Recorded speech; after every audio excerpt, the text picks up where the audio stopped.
नमस्ते, मैं हूं सुरेश कुमार एकलवे और आप देख रहे हैं Hindustan news and tips. Bharat का रक्षा बजट 2019-20 में 3,05,296 करोड़ रुपए था। वहीं पाकिस्तान ने 2019-20 के बजट में रक्षा के लिए भारतीय करेंसी के हिसाब से 53,164 करोड़ रुपए और बांग्लादेश ने 27,340 करोड़ रुपए रखे थे। भारत दुनिया का 5वां शक्तिशाली देश है। वह दो मोर्चों पर चीन और पाकिस्तान जैसे दुश्मनों से घिरा हुआ है, इसलिए उसका विशाल रक्षा बजट होना समझ में आता है। पाकिस्तान भी भारत को अपने लिए बड़ा खतरा मानता है। साथ ही वह ईरान और अफगानिस्तान को अपने शत्रु देश समझता है, इसलिए उसके रक्षा बजट में भी वृद्धि समझ में आती है। परंतु अब बांग्लादेश भी विध्वंसक हथियारों की खरीद की डगर पर चल पड़ा है। वह किस देश के लिए इन हथियारों को इकट्ठा कर रहा है, बांग्लादेश को किस देश से खतरा है, इसको लेकर लगातार दुनिया में सवाल उठे हैं। कोई भी देश अपनी सुरक्षा के लिए हथियार खरीदता है। ऐसे में बांग्लादेश में किस देश से अपनी असुरक्षा की भावना पैदा हुई है, जो उसे लगातार अपने रक्षा बजट में बढ़ोतरी करनी पड़ी है, और यह इस्लामिक देश भी हथियारों की दौड़ में शामिल हो गया है। भारत रक्षा बजट के मामले में तीसरे स्थान पर है।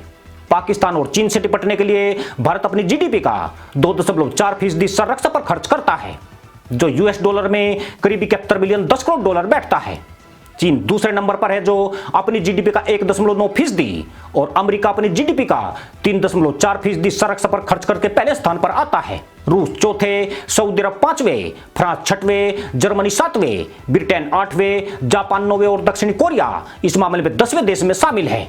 बांग्लादेश की उत्तर पूर्व और पश्चिमी सीमाएं भारत से और दक्षिण पूर्व सीमा म्यांमार देश से मिलती है। दक्षिण में बंगाल की खाड़ी पड़ती है। बांग्लादेश को म्यांमार से कोई खतरा नहीं है। म्यांमार कभी भी आक्रामक नीति वाला देश नहीं रहा है। उसने पड़ोसी देशों के साथ अपने विवादों को बातचीत से हल करने को प्राथमिकता दी है। वह बांग्लादेश की सैन्य ताकत के मुकाबले भी कमजोर है। ऐसे में बांग्लादेश को उससे कोई खतरा नहीं है। दोनों देशों में शरणार्थियों के मुद्दे पर मतभेद जरूर रहे हैं, परंतु यह विवाद भी इतना गहरा नहीं है कि जो भविष्य में इन देशों में जंग करा सकता है। पिछले महीने मार्च में Stockholm International Peace Research Institute की एक रिपोर्ट ने काफी सनसनी मचाई है। रिपोर्ट के अनुसार 2016-20 के बीच दुनिया में सबसे अधिक हथियार खरीदने वाले देशों की लिस्ट में पाकिस्तान 10वें स्थान पर था। उसने दुनिया भर से आयात किए गए कुल हथियारों का 74% हिस्सा चीन से ही खरीदा है। इसमें होश उड़ाने वाली खबर यही थी कि चीन ने पाकिस्तान के बाद बांग्लादेश को सर्वाधिक हथियार बेचे हैं। उसके बाद के देशों में श्रीलंका, म्यांमार, इंडोनेशिया और थाईलैंड शामिल है। साल 2013 से बांग्लादेश अपनी सैन्य क्षमता में लगातार विस्तार कर रहा है। 2013 में प्रधानमंत्री शेख हसीना ने रूस के साथ $1 अरब की रक्षा डील की थी, जिसके तहत घातक फाइटर ट्रेनिंग जेट, हेलीकॉप्टर और एंटी टैंक मिसाइलें खरीदी गई थी। इसके अलावा बांग्लादेश ने नवंबर 2016 में चीन से 2 पनडुब्बियां खरीदकर सारी दुनिया को चौंका दिया था। बांग्लादेश का यही कहना था कि वह इनके सारे बंगाल की खाड़ी में अपनी नौसेना की ताकत को मजबूत कर रहा है। सिर्फ इतना ही नहीं, बांग्लादेश ने म्यांमार से लगने वाली सीमा के करीब एक नया एयरबेस भी बना दिया है। इसके अलावा देश में कई सैन्य छावनियां भी बनाई गई है और नौसैनिक बेड़े में नए युद्धपोत भी जोड़े जा रहे हैं। सैन्य ताकत के मामले में बांग्लादेश 145 देशों की सूची में 45वें स्थान पर है। बांग्लादेश की वायुसेना के पास 178 एयरक्राफ्ट, 44 फाइटर प्लेन, 13 ट्रांसपोर्ट विमान और 60 के करीब हेलीकॉप्टर हैं, जबकि उसकी थल सेना में 620 टैंक, 2000 आर्मर्ड व्हीकल्स, कुल 540 आर्टिलरी और नौसेना के पास 2 सबमरीन जो उसे चीन से मिली है। इसके अलावा उसके पास 7 फ्रिगेट भी मौजूद है। बांग्लादेश में सक्रिय सैनिकों की संख्या 2,04,000 के करीब है। चौंकाने वाली बात यह है कि बांग्लादेश ने चीन से 19% हथियार खरीदे हैं। बांग्लादेश भले ही छोटा देश हो और उसके अस्तित्व के पीछे भले ही भारत का अहम योगदान रहा हो, लेकिन अब खतरा वहां से भी बढ़ गया है।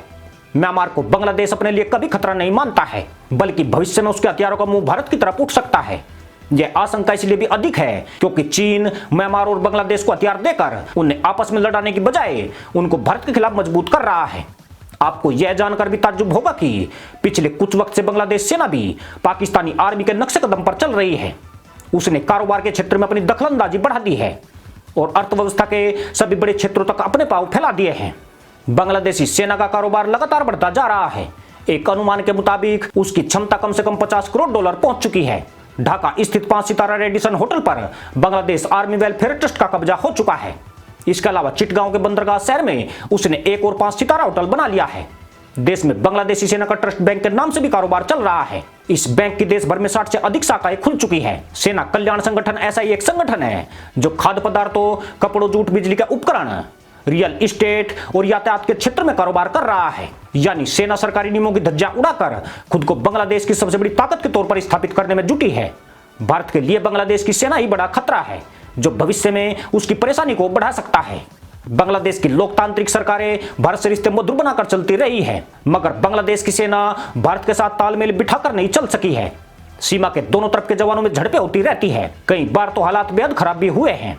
कहने वाले तो यह भी कहते हैं कि बांग्लादेशी सेना में कट्टरपंथ बढ़ रहा है और वे पाक आर्मी की कार्यशैली से प्रेरित होते दिखते हैं।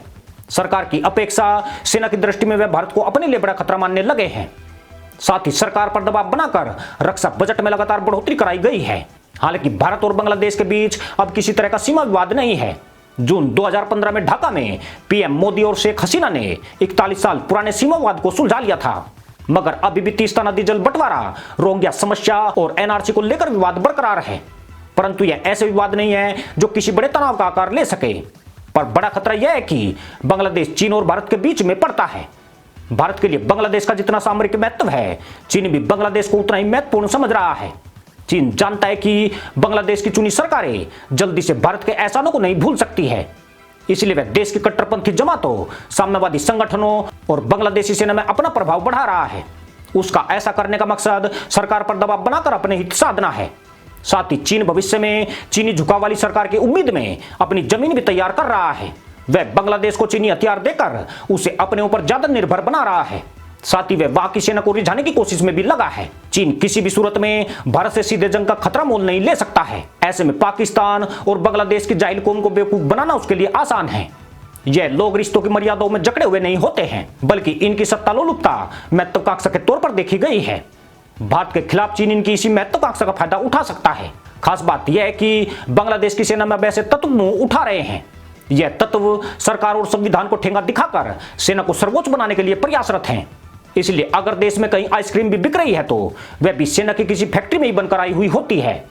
आने वाले वक्त में पाकिस्तान या चीनी भारत के शत्रु नहीं रहने वाले हैं, बल्कि दुनिया के ज्यादातर मुस्लिम देश भारत के खिलाफ खड़े हुए दिखाई देंगे। यह लोग सदैव हिंदू विरोधी रहे हैं। बांग्लादेश में हिंदू समाप्ति की ओर है। पाकिस्तान में अल्पसंख्यकों की हालत दुनिया भर में उजागर हो चुकी है। चीन ने जरूर इन जिहादियों से अपने लोगों को सुरक्षित कर लिया है, मगर भारत अभी भी महात्मा बुद्ध का ढोल बजाता घूम रहा है। इस देश की यही नीति इस देश की सबसे बड़ी दुश्मन है। इसी के साथ अनुमति दोस्तों, जय जवान, जय किसान, जय हिंद, वंदे मातरम।